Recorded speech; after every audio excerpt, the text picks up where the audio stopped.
સુરત મહાનગરપાલિકા દ્વારા મંગળવારના રોજ વ્યાખ્યાનમાળા યોજાઈ હતી। આ વ્યાખ્યાનમાળામાં વક્તા ડોક્ટર હરેન્દ્ર શ્રીવાસ્તવ વક્તા તરીકે મુખ્ય અતિથિ બન્યા હતા અને પાલિકા દ્વારા આ વ્યાખ્યાનમાળાના મહેમાનોને 5 સ્ટાર હોટલમાં જમાડવામાં આવ્યા હતા। ત્યારે ગુરુવારના રોજ મળેલી સામાન્ય સભામાં કોંગ્રેસી નગરસેવક ભૂપેન્દ્ર સોલંકી દ્વારા વિરોધ કરવામાં આવ્યો હતો અને એક વક્તા માટે આ રીતે લોકોના પૈસા વેડફવાનો કોઈને અધિકાર નથી તેવો રોષ વ્યક્ત કર્યો હતો। મેયર બંગલા એક સુરત મહાનગર જ્યારે મેટ્રો સિટી તરફ આગળ જઈ રહ્યા છે, 50 લાખની વસ્તી થઈ ગઈ છે અને સુરત શહેર સોનાની મૂરત કહેવાતું હતું એ ફરીથી આજે એક સારી રીતે સુરત શહેરનો પ્રોગ્રેસ વધી રહ્યો છે। ડાયમંડ સિટી, ટેક્સટાઇલ સિટી,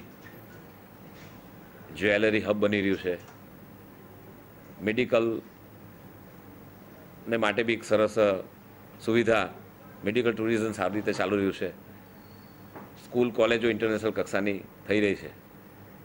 ત્યારે સુરત શહેરની અંદર એક સરસ મેયરનો બંગલાઓ માટેની દરખાસ્ત આજે મેયર તરીકે કોઈ પણ મોટા કામો હોય છે અને એમાં પહેલી ચર્ચા કમિશનર સાથે મેયર કરીને કરવામાં આવતી હોય છે। એટલે મેયર તરફથી મેં દરખાસ્ત મૂકી છે અને એમના જે ભૂપેન્દ્રભાઈનું કહેવું હતું કે ભાઈ મેયર દરખાસ્ત કેવી રીતે મૂકી શકે, આટલા વર્ષોને એમના કોર્પોરેટર તરીકેના કાર્યકાળ દરમિયાન પણ હજુ એને ખ્યાલ નથી આવતો કે ભાઈ મેયરને પાસે પૂરેપૂરી સત્તા છે।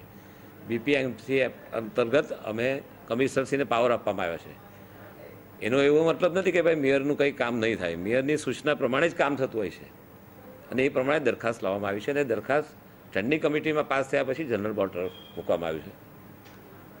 અને ગોપી તળાવની જ્યારે વાત આવતી હોય છે ત્યારે સુરત શહેરની પ્રજાજન જે ગરીબ પ્રજા છે એ સુરત શહેરમાં કોઈક ધંધાર્થે પેટ્યું રડવા માટે સુરત શહેરમાં આવેલી હોય છે ત્યારે કદાચ એને પોતાને જગ્યાના અભાવે કોઈક સરકારી જગ્યા હોય કે કોઈ ટ્રસ્ટની જગ્યા હોય અને એની પર ઝૂંપડા બાંધી દીધા હોય અને ગંદકીના દોજખમાં એ જીવતા હતા અને એને લીધે કદાચ કોઈ સંજોગોમાં રોગચાળો બી કંઈક ફેલાતો હતો અને આ ગરીબ લોકો પોતે એમાં પીડાતા હતા। તેવા સંજોગોમાં ભારતીય જનતા પાર્ટીના શાસકો દ્વારા છેલ્લા 17 વર્ષથી સુરત શહેરના વિકાસને આગળ વધારવા માટે અને છેલ્લા 11 વર્ષથી માનનીય મુખ્યમંત્રીશ્રીના માર્ગદર્શન અને એમની સુરત પ્રત્યેની વિશિષ્ટ લાગણીને લઈને સુરત શહેરમાં આપણે પ્રજાજનના સહકારથી આપણે આગળ વધી રહ્યા છે। ત્યારે આ વિરોધ પક્ષના કે જે ન ગણ્ય કહેવા 14 સીટોથી જીતેલો સુરતના વિરોધ પક્ષ છે,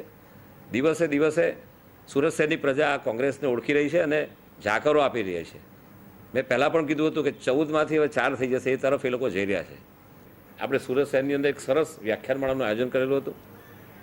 ઇન્ડોર સ્ટેડિયમમાં કાર્યક્રમ અમે કરવા માગતા હતા પણ ઇન્ડોર સ્ટેડિયમમાં એર કન્ડિશનનું કંઈક રિપેરિંગ થતું હોવાને લીધે એ નિર્ણય અમે પડતો મૂકીને અમે વીર નર્મદ યુનિવર્સિટીની અંદર આ પ્રોજેક્ટ અને વ્યાખ્યાનમાળા લઈ ગયા હતા।